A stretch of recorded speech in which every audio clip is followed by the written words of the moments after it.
fellow lovers of the liminal and the weird, and welcome to another video by Liminal Spaces. Today we are going to be continuing our conversation about the novella collection Abyss by Kate Wilhelm. And we're going to be discussing the second novella in it, which is called Stranger in the House. Unlike the first novella, this was published before this collection of the two novellas, and it was published in Fantasy and Science Fiction magazine in February of 1968, and it was the cover story. I was happy because I looked this up on the internet and recognized this cover and went, I think I have a copy of that, and I went into my stacks of fantasy and science fiction, and I absolutely did have a cover of it, and I was very happy. This is an incredible wraparound cover. Unfortunately, there's no good unfolded or original prints of this on the internet. Oftentimes you can find the piece without all the title of the magazine and everything on it all opened up, but I can't with this. But it's a really beautiful piece of work. It is done by Ronald Wolotsky, who I'm not familiar with, but absolutely beautiful work. You've got this house up here, and then this woman's face with a double beside it. Really, really awesome stuff. I'll be using that for the thumbnail. And unfortunately, he didn't do any interior art for this one, just that cover. But wow, what a cover. The title of this story... Oh, really quickly, I also found out who did this incredible cover that we've all talked about, how much we've loved so far. At least we have been on the Discord, the Liminal Spaces Discord. If you're interested in that, go take a look at our Patreon.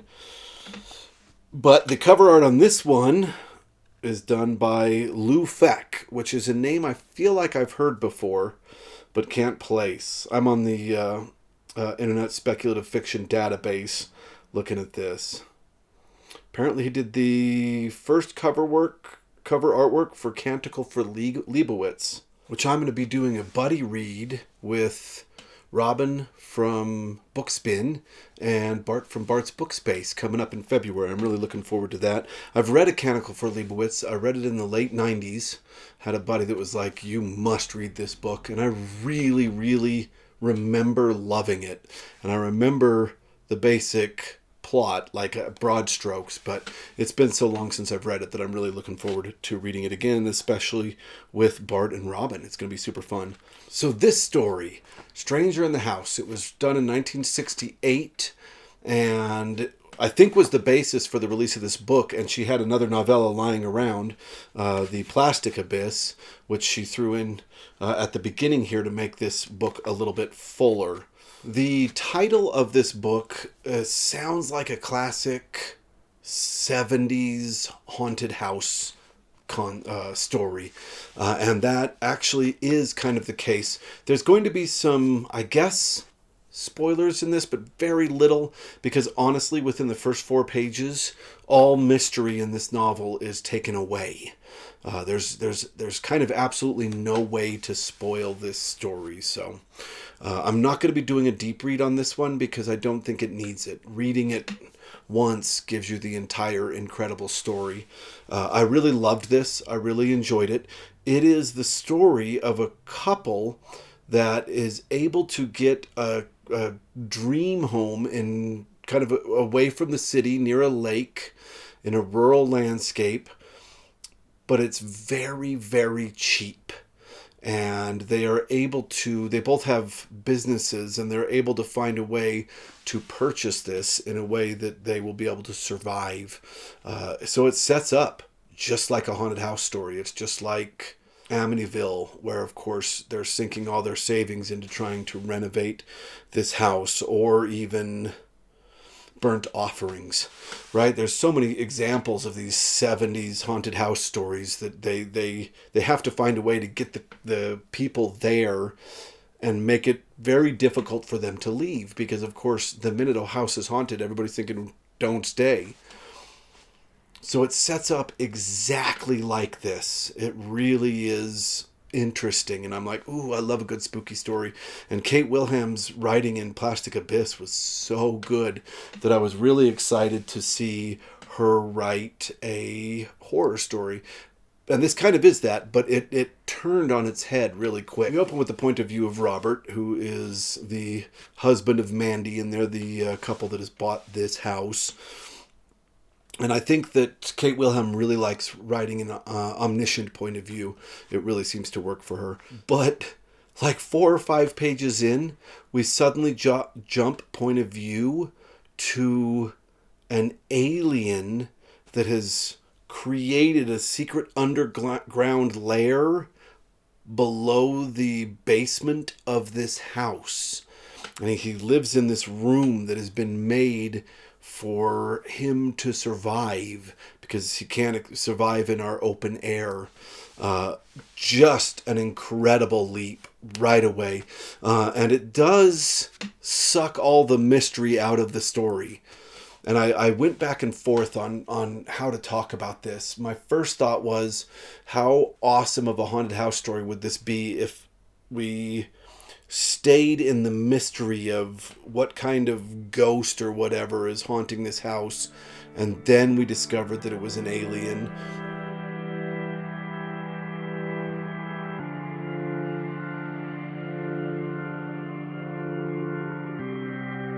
But I think in the long run, Kate Wilhelm's choice to give us the point of view of the alien was wise, because it was important to her that we understand how hard first contact could really be. And that's what this story is about. It is a first contact story that is echoing a haunted house story, and it's about a pair of aliens that come to Earth, and they're a mated or a bonded pair from this alien race, and this alien race speaks telepathically.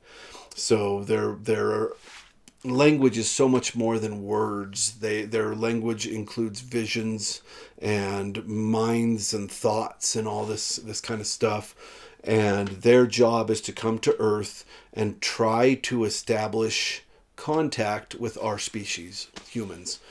And the couple has had a really difficult time at this, because every time they reach out with their mind and try to communicate with humans, the humans freak out, because it's like somebody's taking over their mind, and then they see the world from the alien's perspective, and everything seems weird, and the lights are too bright, and it's just really well done, because basically what it's created is people thinking they're being haunted, when in reality it's this poor alien couple trying to communicate. And when the story opens, they've already done it quite a few times, and unfortunately the main alien's life mate or bonded mate has passed away, and he is really beat up, close to death, and just doing his best to try to communicate, and it's going very, very badly.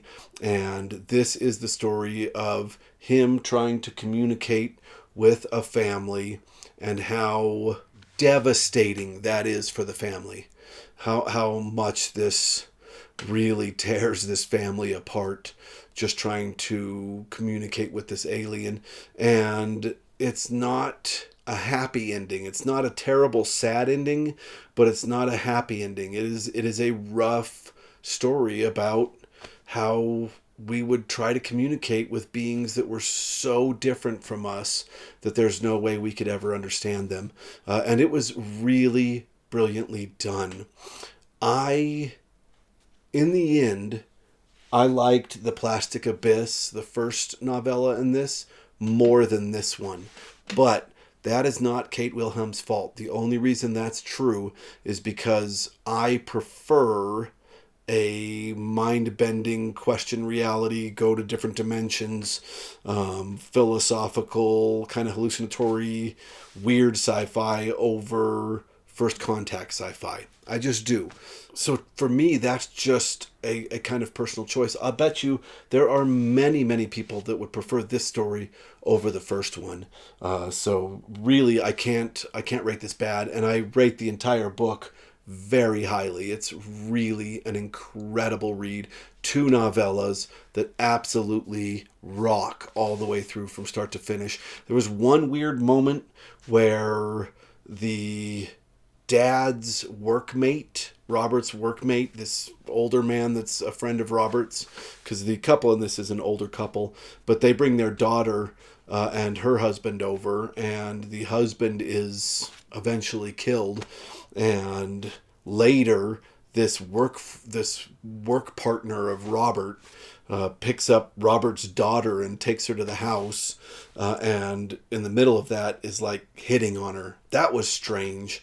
And Kate Wilhelm, it's weird. I kind of reread that moment a couple of times, and it at first was written so creepy, and then not creepy, and that part was so weird. It just really stuck out to me. I can't tell if it was just a thing of the time or if Kate Wilhelm was like making a statement on it. It was the only kind of really weird stick out moment for me, and it's very tiny. I mean, it is the smallest little moment in this story. But yeah, Kate Wilhelm is way up on my list. She is absolutely incredible. I can't wait to read more. There's a collection of short stories of her that I think I'm going to start reading that has, I believe, a Nebula, a winning short story called The Downstairs Room. I'm going to start reading some of this. Ooh, maybe. I might do When Late the Sweet Birds Sing, or whatever it's called, because that's her most popular. And I think it's post-apocalyptic, and I've got Canticle for Leibowitz coming up, so maybe I could do like a post-apocalyptic. I don't know. What do you guys want to read with me? Short stories or Kate Wilhelm's kind of post-apocalyptic masterpiece? Let me know in the comments what you think I should do next. Either way, if you haven't read this, give it a read. If you haven't read Kate Wilhelm, give it a read. It's awesome. I think you'll really enjoy her as a science fiction writer. All right, thank you very much for watching. If you like this, please click like, and if you like this kind of content, please click subscribe, because we'll be making a lot more of it in the future. Also, if you'd like to help support the channel, go check out our Patreon. It's $5 a month. You get exclusive content over there and access to our Discord server, which has gotten pretty hopping recently.